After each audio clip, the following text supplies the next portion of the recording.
Bonjour, hello, this is Vaughn, Spirit of Health, hello. We're going to talk about GAPS diet and diarrhea today. So, what you want to do for diarrhea when you're following the GAPS diet. First, we're going to start with our bone broth soup. Bone broth soup, it's a staple of the GAPS diet. And if you are prone to diarrhea, you want to just do meat stock only, especially if you have extreme or a major issue with diarrhea. Now, if it's just more of a mild case, you can put some vegetables in it, but you want to avoid the very fibrous vegetables. So the most fibrous vegetables are cabbage and celery. With broccoli and cauliflower, you really want to remove the stems, which are very fibrous, and just use the flowering part of the food, of the vegetable. So that's your soup.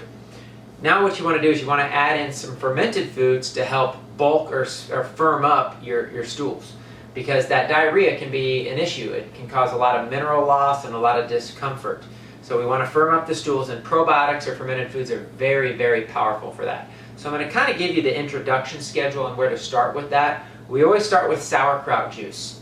And sauerkraut juice is very well tolerated by most people. So you want to start with sauerkraut juice and get that into the system. You can add that to the soup. Start with a teaspoon a day. You can work up to as much as half a cup a day before you go to the dairy products.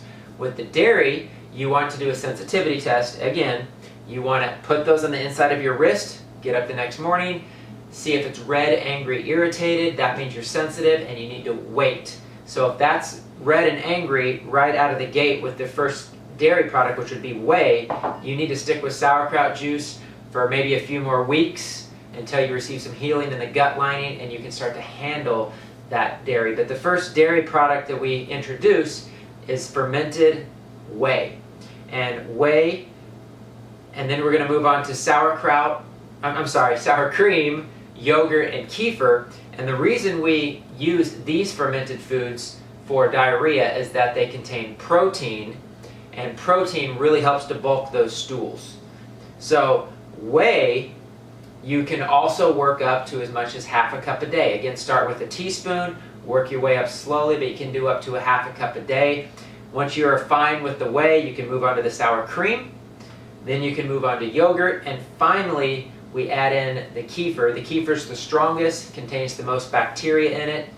And so that's kind of the schedule to introduce these fermented foods. And again, just do them one at a time. Sensitivity test, make sure you tolerate them. And you should see your stool start to firm up, and you should start to have normal, regular bowel movements with the help of these powerful fermented foods and probiotics, and assuming as well that you got the soup right. So approximately what you want to work up to, and your main goal would be to do about a half a cup to a cup total of these fermented foods per day. So any combination of these. Of course, you're not going to do a half a cup of all of them. So half a cup to a cup of the combination of these fermented foods added to your soups, and that works great for diarrhea. So from our kitchen to yours, we thank you for watching this video, and we will see you next time. God bless.